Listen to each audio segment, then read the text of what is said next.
Morning students. आज हम understanding the self में स्वयं की क्षमता की खोज के उद्देश्य, आवश्यकता एवं महत्व और आत्मावलोकन अभ्यास की अवधारणा, आत्मावलोकन अभ्यास की विशेषता के बारे में हम आज पढ़ेंगे। स्वयं की क्षमता की खोज। स्वयं की क्षमता की खोज में प्रत्येक बालक में विविध प्रकार की क्षमताओं एवं कौशलों का विकसित करने का दायित्व शिक्षक एवं शिक्षक दोनों का होता है, परंतु व्यक्ति का स्वमूल्यांकन सही एवं उचित होता है। इस मूल्यांकन के आधार पर प्रत्येक निर्णय सही सिद्ध होगा। एक शिक्षक अपने छात्र की विविध क्रियाओं को देखने के बाद यह सोचता है कि उसका छात्र इंजीनियर बन सकता है, परंतु यह छात्र इस तथ्य को समझ जाता है कि उसमें इंजीनियर बनने की योग्यताएं या क्षमता नहीं है, तो उस छात्र का मूल्यांकन सही है। इस प्रकार एक व्यक्ति द्वारा या एक छात्र अध्यापक द्वारा यह ज्ञात कर लिया जाता है कि उसमें कौन कौन सी योग्यताएं निहित हैं। जब हम अपनी योग्यताओं की खोज करते हैं तो उसके साथ साथ हमको अनेक प्रकार की असफलताएं एवं अयोग्यताओं का ज्ञान भी होता है। प्रत्येक व्यक्ति में क्षमता एवं कमजोरी दोनों ही होती है। शिक्षा के क्षेत्र में प्रत्येक शिक्षक को अपनी योग्यताओं या क्षमताओं के साथ साथ अनेक कमजोरियों का ज्ञान भी होता है। कमजोरियों में यथासंभव सुधार का प्रयास करना चाहिए तथा क्षमताओं का व्यापक रूप से उपयोग करना चाहिए। जब शिक्षक द्वारा स्वयं की क्षमताओं की खोज की जाती है तो उसका लाभ उसके छात्रों को भी होता है, क्योंकि विद्यालय व्यवस्था में शिक्षक आदर्श रूप में होता है तथा बालकों द्वारा उसका अनुकरण किया जाता है। प्रशिक्षण काल में यह आदत एक शिक्षक एवं छात्र अध्यापक में विकसित हो जाती है, तो वह भविष्य में एक कुशल शिक्षक के रूप में अपनी क्षमता का प्रयोग कर सकता है। स्वयं की क्षमता की खोज के उद्देश्य, आवश्यकताएं एवं महत्व। स्वयं की क्षमता की खोज एक महत्वपूर्ण विषय है। इसको प्राचीन काल से ही महत्वपूर्ण माना जाता है। आज भी बालक में निहित क्षमताओं की खोज शिक्षक द्वारा की जाती है और इसके लिए शिक्षकों को सेवापूर्व प्रशिक्षण दिया जाता है। सेवारत प्रशिक्षण में भी समय समय पर शिक्षकों को बालकों की क्षमताओं की खोज के लिए अनेक प्रकार की विधियों, पाठ्यक्रम, सहगामी क्रियाओं एवं गतिविधियों के बारे में बताया जाता है। स्वयं की क्षमताओं की खोज की प्रक्रिया का लाभ छात्र अध्यापक के साथ छात्रों को भी व्यापक रूप से होता है। जब एक शिक्षक में इस योग्यताओं का विकास होगा तो निश्चित रूप से इसका लाभ उसके छात्रों को भी प्राप्त होगा। स्वयं की क्षमता की खोज संबंधी उद्देश्य, आवश्यकता, महत्व को हम इस प्रकार देख सकते हैं कि सर्वोत्तम शिक्षण अधिगम प्रक्रिया। सामान्य रूप में विद्यालय में शिक्षण अधिगम प्रक्रिया एक महत्वपूर्ण विषय है। जब एक शिक्षक अधिगम संबंधी प्रक्रिया के बारे में अपनी क्षमताओं एवं कमजोरियों को पहचान जाता है तो वह सर्वप्रथम अपनी क्षमता का व्यापक रूप से उपयोग करके शिक्षार्थियों के अधिगम स्तर को उच्च बनाने का प्रयास करता है। द्वितीय स्थिति में जब उसको यह अनुभव होता है कि उसके द्वारा इस प्रक्रिया में कोई त्रुटि हो रही है और यह शिक्षण अधिगम प्रक्रिया में अपनी भूमिका को सर्वोत्तम सिद्ध नहीं कर पा रहा है तो वह उसमें सुधार की व्यवस्था करता है। इस प्रकार शिक्षक अपनी क्षमताओं की खोज करके तथा कमजोरियों का पता लगाकर ही सर्वोत्तम शिक्षण अधिगम प्रक्रिया संपन्न करने में ही अपनी महत्वपूर्ण भूमिका का निर्वहन कर सकता है। सर्वोत्तम मूल्यांकन। सामान्य रूप से यह देखा जाता है कि मूल्यांकन की प्रक्रिया दूसरे व्यक्तियों द्वारा संपन्न की जाती है, जबकि समग्र एवं सर्वोत्तम मूल्यांकन में स्वयं का मूल्यांकन भी महत्वपूर्ण होता है। जब एक शिक्षक भली प्रकार यह समझता है कि उसकी स्वयं की कमजोरियों एवं क्षमताएं कौन कौन सी है तो वह अपने छात्रों की क्षमताओं एवं कमजोरियों का मूल्यांकन भी भली प्रकार से कर सकता है। स्वमूल्यांकन में किस प्रकार की त्रुटि की संभावना नहीं होती है, इसलिए इस प्रक्रिया का मूल्य उद्देश्य छात्र अध्यापकों में एक ऐसी सर्वोत्तम स्वमूल्यांकन क्षमता का विकास करना है जिससे वह स्वयं अपनी क्षमताओं की खोज सके तथा विकास कर सके। इसके साथ साथ इस अपने छात्रों को भी सिखा सकें। शिक्षण में गुणवत्ता। अच्छे शिक्षण का परिणाम सामान्य परिस्थितियों में अच्छा अधिगम होता है। स्वयं की क्षमता की खोज में भी शिक्षक द्वारा शिक्षण संबंधी स्वयं की क्षमताओं एवं कमजोरियों को खोजा जाता है, जिसके आधार पर वह अपनी शिक्षण अधिक संबंधी विभिन्न कमजोरियों को दूर करने का प्रयास करता है तथा क्षमताओं का उपयोग करके शिक्षण की गुणवत्ता में वृद्धि करता है और गुणवत्तापूर्वक शिक्षण द्वारा ही छात्रों का एक और तो अधिगम स्तर उच्च होता है, वही दूसरी ओर उनका शैक्षिक आवश्यकताओं की पूर्ति भी संभव होती है। शिक्षक की कमजोरियों में सुधार। सामान्यतः शिक्षक अपनी क्षमताओं के साथ साथ कमजोरियों की भी खोज करता है। इन कमजोरियों में आवश्यकता के अनुसार सुधार करने का प्रयास करता है, जिससे वह अपने व्यवसाय में अनेक प्रकार के कौशलों को प्राप्त करता है। जिससे एक और शिक्षण अधिगम प्रक्रिया प्रभावशाली बनती है तो वहीं दूसरी ओर वह कुशल शिक्षक के रूप में अपने दायित्वों का निर्वहन करती है। शिक्षण विधियों में सुधार। छात्र अध्यापक द्वारा जब अपनी क्षमताओं की खोज की जाती है तो वह प्रत्येक क्षेत्र में अपनी क्षमताओं की खोज करता है। इस क्रिया के आधार पर वह विविध प्रकार की शिक्षण विधियों के द्वारा अपनी प्रस्तुतिकरण की क्षमता का मूल्यांकन करता है। इससे वह विविध प्रकार की शिक्षण विधियों के प्रयोग करने की क्षमता में सुधार करता है तथा सर्वोत्तम शिक्षण विधियों का उपयोग करके छात्रों के अधिगम स्तर को उच्च करता है। इसलिए स्वयं की क्षमता की खोज शिक्षण विधियों के सुधार में भी आवश्यक है। सर्वोत्तम अनुशासन। छात्र अध्यापक का प्रमुख कार्य अपनी कक्षा में सर्वोत्तम अनुशासन स्थापित करना होता है। यह कार्य भी वह अपनी स्वयं की क्षमताओं की खोज के द्वारा ही संपन्न कर सकता है, क्योंकि उसको कक्षा में विविध प्रकार के बालकों को अनुशासित करना होता है। वह छात्रों में स्व अनुशासन की भावना उत्पन्न कर सकता है। इसके लिए उसको अपनी विभिन्न संवेगात्मक क्षमताओं को स्थिर बनाना होता है, जिसके आधार पर स्वयं छात्रों के साथ समायोजित हो जाता है तथा उनमें समायोजन की योग्यताओं का विकास करता है। इससे कक्षा एवं संपूर्ण विद्यालय में सर्वोत्तम अनुशासन स्थापित होता है। सृजनशीलता का विकास। स्वयं की क्षमता की खोज के द्वारा छात्र अध्यापक में अपनी सृजनात्मक शक्ति को पहचानने की योग्यता विकसित होती है। जैसे छात्र अध्यापक शिक्षण अधिगम सामग्री का निर्माण करता है तो उसे अपनी सृजनात्मक योग्यता का ज्ञान हो जाता है। इसके साथ साथ उसे यह भी ज्ञान होता है कि किन शिक्षण अधिगम सामग्री संबंधी उपकरणों प्रतिरूपों का निर्माण करके यह उचित रूप में नहीं कर सकता, जिस स्थिति में वह अपनी सृजनशीलता में व्यापक विकास करता है तथा उसका व्यापक उपयोग करता है। इस प्रकार स्वयं की क्षमता की खोज सृजनशीलता के विकास में सहायक सिद्ध होती है।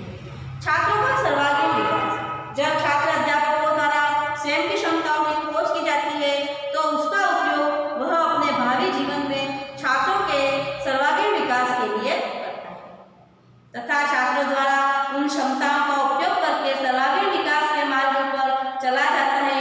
द्वितीय स्थिति में इस प्रकार के शिक्षकों का छात्र स्वयं भी अपनी क्षमताओं की खोज में प्रवीण होते हैं तथा शिक्षक के सहयोग से उन क्षमताओं में निखार लाते हैं तथा सर्वांगीण विकास के मार्ग पर चलते हैं। छात्रों को विशेष व्यवस्था का लाभ। विद्यालय के सभी शिक्षकों की क्षमताएं एक जैसी नहीं होती है। किसी शिक्षक में खेल संबंधी क्षमता होती है तो किसी में विज्ञान के प्रयोग संबंधी क्षमता होती है। इस प्रकार की स्थिति में छात्रों को विविध प्रकार की विशेष क्षमताओं से संबंधित शिक्षण अधिगम प्रक्रिया प्राप्त होती है। इस प्रकार इसके माध्यम से छात्रों को प्रत्येक विषय एवं प्रत्येक क्रियाओं को सीखने में सुविधाएं होती है। शिक्षकों के क्रियात्मक एवं ज्ञानात्मक क्षेत्र में विकास। छात्र अध्यापकों के द्वारा अपनी क्षमताओं एवं कमजोरियों को क्रियात्मक एवं ज्ञानात्मक पक्ष दोनों में ही खोजा जाता है। क्रियात्मक पक्ष का संबंध गतिविधि आधारित शिक्षण एवं पाठ्यक्रम संगामी क्रियाओं से होता है, जबकि ज्ञानात्मक पक्ष का संबंध विषयगत ज्ञान से होता है। इन दोनों पक्षों में छात्र अध्यापक अपनी कमजोरियों से सुधार करना और अपनी क्षमताओं में निखार लाता है। इस प्रकार छात्र अध्यापकों का ज्ञानात्मक एवं क्रियात्मक पक्ष विकसित एवं सुदृढ़ बनता है। संवेगात्मक स्थिरता का विकास। शिक्षालय में विविध प्रकार के मानसिक स्तर, संस्कृति एवं सभ्यता से संबंधित छात्र आते हैं, इसलिए एक शिक्षक को किस प्रकार किस स्तर के छात्रों से व्यवहार करना चाहिए तथा उसको संतुष्ट करना है और इसके लिए उसको अपनी क्षमताओं की खोज एवं उनमें सुधार करना होता है। समायोजन में संवेगात्मक स्थिति का महत्वपूर्ण स्थान होता है। इस प्रक्रिया के माध्यम से छात्र अध्यापक अपने संवेगों पर नियंत्रण करना सीख जाते हैं तथा इसका लाभ अनेक छात्रों में भी प्राप्त होता है। सामाजिक आकांक्षाओं की पूर्ति।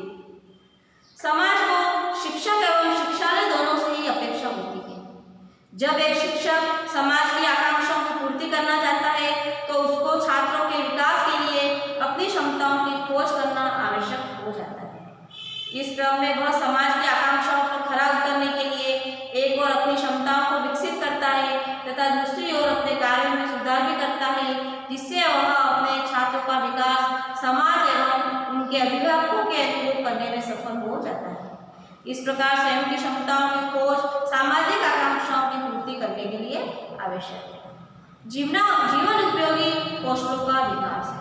स्वयं की क्षमताओं की खोज एक छात्र अध्यापक या किसी शिक्षक द्वारा की जाती है तो उसके उपयोग का संबंध मात्र वो छात्र अध्यापक या शिक्षक से नहीं होता, वरना उसके उपयोग का संबंध संपूर्ण समाज से होता है। एक शिक्षक में समायोजन की क्षमता सर्वोत्तम रूप में होती है तो वह शिक्षा की क्षमता को अपने कक्षा के छात्रों में विकसित करने का प्रयास करेगा।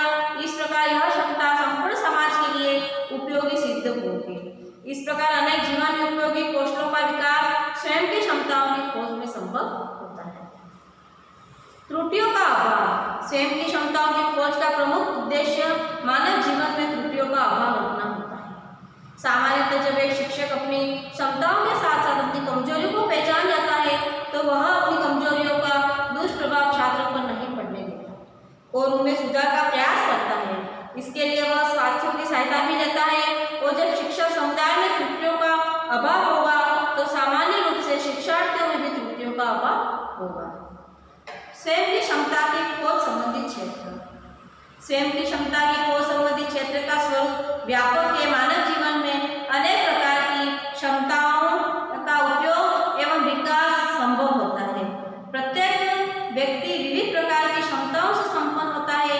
एक छात्र अध्यापक शिक्षक एवं शिक्षार्थी को अपने शैक्षिक जीवन संबंधी क्षमताओं की खोज पर व्यापक विचार करना चाहिए, क्योंकि शैक्षिक जीवन की क्षमताओं का संबंध मानव के संपूर्ण जीवन से होता है। एक छात्र अध्यापक में समायोजन की क्षमता सर्वोत्तम रूप में होती है। वह अपने संपूर्ण जीवन में विषम परिस्थितियों में समायोजित हो सकता है। यदि उसमें समायोजन की क्षमता का अभाव है तो वह उसको विकसित कर सकता है। इसके बाद वह इसको अपने छात्रों को भी सिखा सकता है। इस प्रकार प्रत्येक व्यक्ति को शिक्षक एवं छात्र दोनों को ही अपनी क्षमताओं एवं कमजोरियों दोनों पर विचार करना चाहिए। इसमें शिक्षण अधिगम प्रक्रिया, विद्यालय संस्थाओं की उपलब्धता, विद्यालय का वित्तीय प्रबंधन, कक्षा प्रबंधन, सामुदायिक सहयोग, संप्रेषण, पाठ्यक्रम संगामी क्रियाएं, शिक्षण अधिगम प्रक्रिया, जीवन कौशल संबंधी क्षेत्र और सर्वांगीण विकास। अब है शिक्षण अधिगम प्रक्रिया। शिक्षक का प्रमुख क्षेत्र शिक्षण अधिगम प्रक्रिया से संबंधित होता है। प्रत्येक शिक्षक को इस क्षेत्र से अपनी क्षमता का मूल्यांकन करने का प्रयास करना चाहिए। एक अच्छे शिक्षक द्वारा अपने शिक्षण कार्य को प्रभावी रूप में संपन्न करने के लिए सभी संभावनाओं का पता लगाना चाहिए तथा इसके साथ साथ जो भी त्रुटियां या कमजोरी शिक्षण कार्य में रहती है तो उनको सुधारने का प्रयास भी करना चाहिए। एक अच्छे शिक्षक के लिए आवश्यक है कि शिक्षण का परिणाम उच्च स्तरीय एवं अस्थायी अधिगम के रूप में प्राप्त हो। विद्यालय संसाधन की उपलब्धता। यह देखा जाता है कि विद्यालय में संसाधनों की उचित मात्रा उपलब्ध नहीं हो पाती।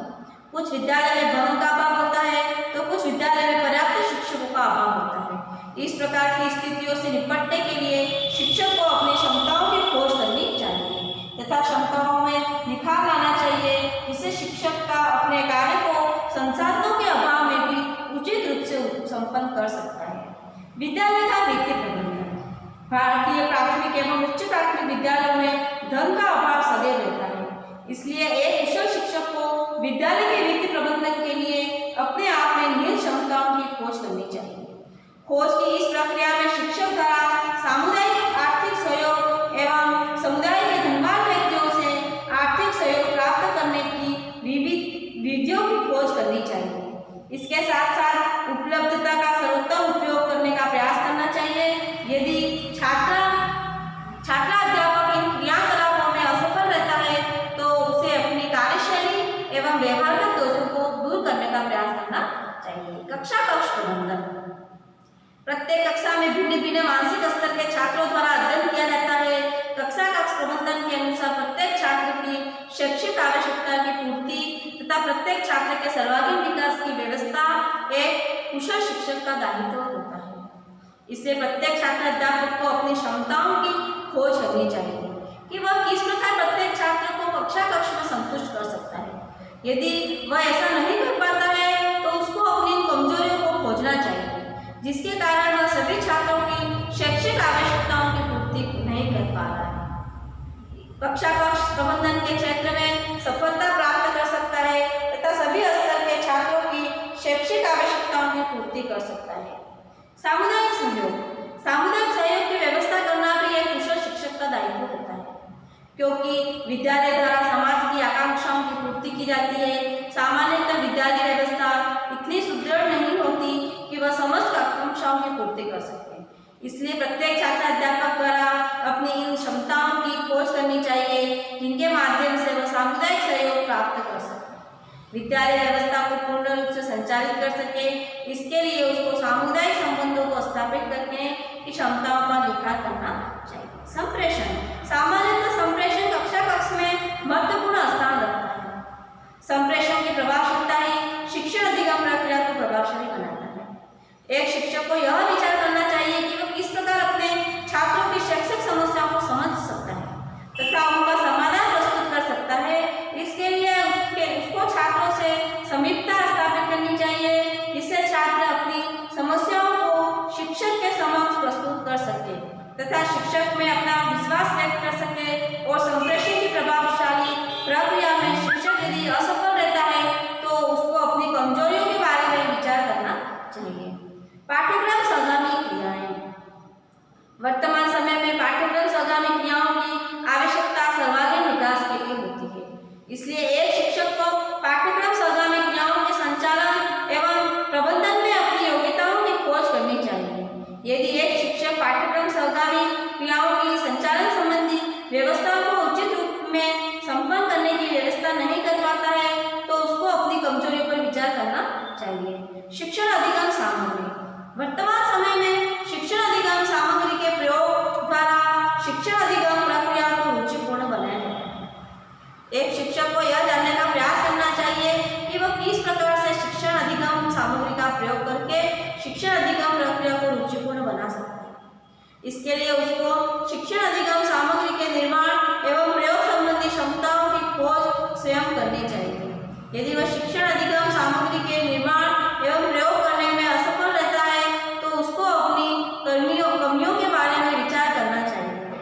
अपनी क्षमताओं को निखारते हुए त्रुटियों को दूर करने का प्रयास भी करना चाहिए। अब है जीवन कौशल संबंधी क्षेत्र। सामान्यतः यह देखा जाता है कि जीवन कौशल संबंधी क्षेत्रों में छात्र अध्यापकों द्वारा ध्यान नहीं दिया जाता, जबकि जीवन कौशलों को विकसित करना शिक्षक एवं शिक्षा दोनों का ही महत्वपूर्ण दायित्व है। प्रत्येक अभिभावक की अपनी अपेक्षा होती है कि उसका बालक शिक्षा प्राप्त करके समाज का एक कुशल नागरिक कहलाए। इसलिए शिक्षक को यह ध्यान रखना चाहिए कि उसके स्वयं को सामाजिक एवं जीवन कौशल विद्यमान है या नहीं। इस संदर्भ में उसको अपनी क्षमताओं की खोज करनी चाहिए। यदि वह छात्रों में जीवन कौशलों का विकास करने में सक्षम है तो वह माना जाएगा कि शिक्षक में जीवन कौशलों के विकास की क्षमता उपस्थित है। अब है सर्वांगीण विकास। शिक्षा का प्रमुख उद्देश्य है सर्वांगीण विकास करना। एक शिक्षक द्वारा सर्वांगीण विकास उस स्थिति में ही किया जा सकता है कि जब स्वयं उसका सर्वांगीण विकास हो चुका है। प्रत्येक छात्र अध्यापक को यह भी विचार करना चाहिए कि उसको पुस्तकीय ज्ञान के साथ साथ नैतिक, मानवीय, आध्यात्मिक मूल्यों का ज्ञान हो, क्योंकि जब तक शिक्षक में नैतिकता, मानवता एवं आध्यात्मिकता का समावेश नहीं होगा तब तक वह न तो उनका महत्व समझेगा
जिससे उसका कार्य एवं व्यवहार समाज उपयोगी, आदर्शवादी एवं नैतिकता को पूर्ण समीप होगा। आत्मावलोकन एक मानसिक विचार प्रक्रिया है जिसके माध्यम से व्यक्ति अपने कार्य व्यवहार में अपेक्षित सुधार लाने के लिए स्वमूल्यांकन की प्रक्रिया को अपनाता है। इसमें वह अन्य विद्वानों के विचारों एवं स्वयं के आत्मा का प्रयोग प्रमाण के रूप में करता है। इस आधार पर ही वह अपनी क्षमताओं का निखार एवं सुधार संभव करता है। आत्मावलोकन एक दार्शनिक विचार प्रक्रिया है जिसमें व्यक्ति अपने कार्य एवं व्यवहार को समाज उपयोगी, मानव के विकास एवं आत्मोत्थान के लिए उपयोगी बनाता है। इससे वह अपनी कार्य क्षमता को दूसरों के एवं स्वयं के विकास के लिए प्रयोग करता है तथा व्यवहारगत त्रुटियों का परिमार्जन भी करता है। अब है आत्मावलोकन अभ्यास की विशेषताएं। आत्मावलोकन का अभ्यास एक कठिन प्रक्रिया के रूप में स्वीकार किया गया है क्योंकि जब तक व्यक्ति उसका अभ्यास नहीं करता है तब तक वह सही अर्थों में आत्मावलोकन नहीं कर सकता। आदर्शवादी प्रक्रिया। आत्मावलोकन का अभ्यास एक आदर्शवादी प्रक्रिया के रूप में जाना जाता है क्योंकि इसमें व्यक्ति अपनी क्षमताओं की खोज करते हुए सार्वजनिक हित के लिए कार्य करता है। इसके साथ साथ आत्मावलोकन में व्यक्ति अपनी कमजोरियों एवं व्यवहारगत त्रुटियों की भी समीक्षा करता है। इस प्रकार आत्मावलोकन की प्रक्रिया में आदर्शवादी गुणों का विकास किया जाता है तथा निर्थकता एवं प्रभावशीलता का उन्मूलन किया गया है। मानसिक प्रक्रिया। आत्मावलोकन के अभ्यास की प्रक्रिया एक मानसिक प्रक्रिया के रूप में मानी जाती है क्योंकि इसमें व्यक्ति अपने चिंतन एवं मनन के आधार पर विविध प्रकार के विश्लेषण संश्लेषण करके एक निश्चित निष्कर्ष पर पहुंचता है। इसके बाद ही वह अपनी क्षमताओं की खोज पाता है तथा अपनी त्रुटियों का शमन कर पाता है। इसलिए इसे एक मानसिक एवं मनोवैज्ञानिक प्रक्रिया के रूप में स्वीकार किया जाता है। शैक्षिक प्रक्रिया। आत्मावलोकन अभ्यास के माध्यम से व्यक्ति स्वयं सीखता है और दूसरों को सिखाने का प्रयास करता है। एक शिक्षक आत्मावलोकन अभ्यास के द्वारा सर्वप्रथम अपनी व्यवहारगत एवं शैक्षिक कौशलों से संबंधित क्षमताओं की खोज करता है। इसके बाद वह अपनी व्यवहारगत त्रुटियों एवं असफलताओं की खोज करके उनको सुधारता है और उसका उपयोग एवं शिक्षण अधिगम प्रक्रिया में छात्रों के हित में करने का प्रयास करता है। सामाजिक प्रक्रिया। आत्मावलोकन अभ्यास की प्रक्रिया को एक सामाजिक प्रक्रिया के रूप में स्वीकार किया गया है। आत्मावलोकन अभ्यास का संबंध सामाजिक व्यवहार एवं सामाजिक कौशल से होता है। एक व्यक्ति आत्मावलोकन करता है जिससे वह अपने व्यवहार को सर्वोत्तम बनाने का प्रयास करता है, व्यवहार की त्रुटियों को सुधारने का प्रयास करता है। इससे उसका व्यवहार अनुकरणीय एवं आदर्शयुक्त होता है जो कि समाज में इस प्रकार के व्यवहार को जन्म देता है। अतः सामाजिक सर्वांगीण विकास की व्यवस्था का प्रमुख आधार आत्मावलोकन अभ्यास है। सार्वजनिक हित की प्रक्रिया।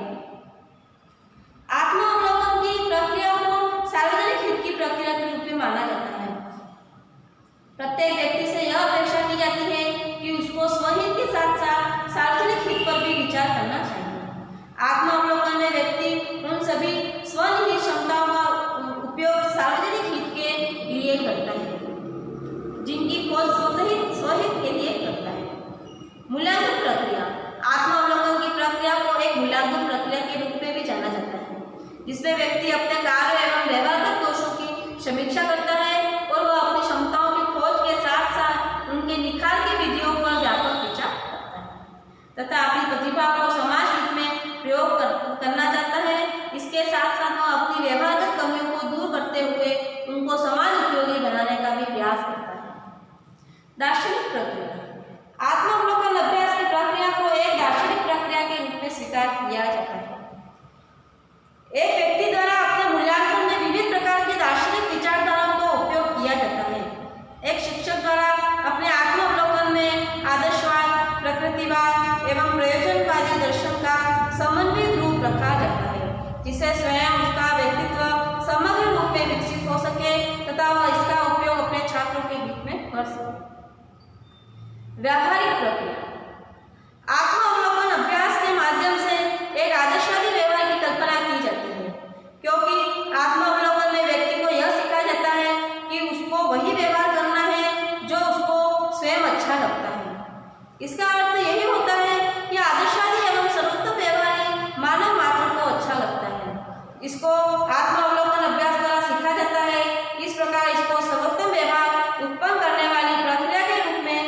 विचार किया जा सकता है। सर्वांगीण विकास की प्रक्रिया। आत्मावलोकन अभ्यास में व्यक्ति अपने व्यवहार एवं कार्य के समस्त पक्षों की समीक्षा करता है। एक शिक्षक द्वारा जब अपने व्यवहार का आत्मावलोकन किया जाता है तो वह अपने व्यवहार में नैतिकता, मानवता, उपयोगिता एवं आध्यात्मिकता आदि तत्वों पर विचार करता है। सुधार की प्रक्रिया। आत्मावलोकन की प्रक्रिया में व्यक्ति उत्तरोत्तर अपने गुण, कार्य और व्यवहार में सुधार करता है। सर्वप्रथम व्यक्ति अपनी क्षमताओं की खोज करके उनको सर्वोत्तम रूप में विकसित करने का प्रयास करता है और इसके बाद अपनी व्यवहारगत त्रुटियों को पहचानने का प्रयास करता है। विकास की प्रक्रिया। आत्मावलोकन के अंतर्गत व्यक्ति में उत्तरोत्तर विकास की प्रक्रिया को जन्म मिलता है, क्योंकि आत्मावलोकन की प्रक्रिया में व्यक्ति अपने कार्य एवं व्यवहार में उत्तरोत्तर विकास करना चाहता है। वह प्रत्येक क्षमता की खोज के बाद दूसरों की क्षमता की खोज करता है। एक कमी के बाद दूसरी कमी को खोजता है, क्षमताओं में निखार लाता है तथा कमियों को समाप्त करता जाता है। इसलिए आत्मावलोकन अभ्यास को एक निरंतर विकास की प्रक्रिया के रूप में स्वीकार किया गया है। आत्मावलोकन अभ्यास के साधन। आत्मावलोकन अभ्यास की प्रक्रिया को संपन्न करने के महत्वपूर्ण साधन है। आत्मावलोकन अभ्यास की प्रक्रिया जिनका अभ्यास किया जाता है, ये सभी साधन भिन्न भिन्न रूप में आत्मावलोकन अभ्यास में सहायता करते हैं। आत्मावलोकन अभ्यास एक मानसिक प्रक्रिया, इसलिए इसके साधन भी विचार, चिंतन, मनन से संबंधित होते हैं और आत्मावलोकन के प्रमुख साधन निम्नलिखित हैं: चिंतन, विश्लेषण, संश्लेषण, प्रयोग, अनुसंधान, मूल्यांकन, तर्क, समीक्षा, प्रमाणीकरण और दार्शनिक विचार। शिक्षक के व्यक्तित्व विकास में सामाजिक कारकों की भूमिका। शिक्षक के व्यक्तित्व और उसके जीवन की दिशा को सामाजिक कारकों द्वारा प्रत्यक्ष एवं अप्रत्यक्ष रूप से प्रभावित किया जाता है। सामाजिक व्यवस्था के अंतर्गत प्रत्येक गतिविधि एवं कारक द्वारा मानवीय जीवन की दिशा को प्रभावित किया जाता है। अतः प्रमुख सामाजिक कारकों तथा शिक्षक के व्यक्तित्व एवं जीवन की दिशा पर उनके प्रभाव का वर्णन निम्नलिखित रूप से हम समझ सकते हैं: जातिगत व्यवस्था, अंधविश्वास की स्थिति, समाज में वैज्ञानिक दृष्टिकोण की स्थिति, समाज में सामाजिक गुण की स्थिति। अब है शिक्षकों के व्यक्तित्व विकास में सांस्कृतिक कारकों की भूमिका। शिक्षकों एवं सामान्य व्यक्ति की जीवन दिशा को सांस्कृतिक कारक भी व्यापक रूप से प्रभावित करते हैं। भारतीय संस्कृति में नैतिकता, मानवता का प्रभाव व्यापक रूप से देखा जाता है कि भारतीय समाज के नागरिकों द्वारा अभिव्यक्ता का प्रदर्शन कम किया जाता है, जबकि पाश्चात्य संस्कृति में नैतिकता एवं मानवता का प्रभाव नहीं देखा जाता है। इसलिए वहाँ पर अभिव्यक्ता की स्थिति अधिक देखने को मिलती है। इस प्रकार भारतीय संस्कृति के तत्व विवेकपूर्ण जीवन दिशा को निर्धारित करने में सहायक सिद्ध होते हैं। एक शिक्षक को सदैव यह प्रयास करना चाहिए कि वह संस्कृति के उपयोग एवं महत्वपूर्ण तत्वों का ज्ञान छात्रों को प्राथमिक स्तर से ही प्रदान करें, जिससे सभी छात्र विवेकपूर्ण जीवन दिशा की ओर अग्रसर हो सके। अब इसमें धर्म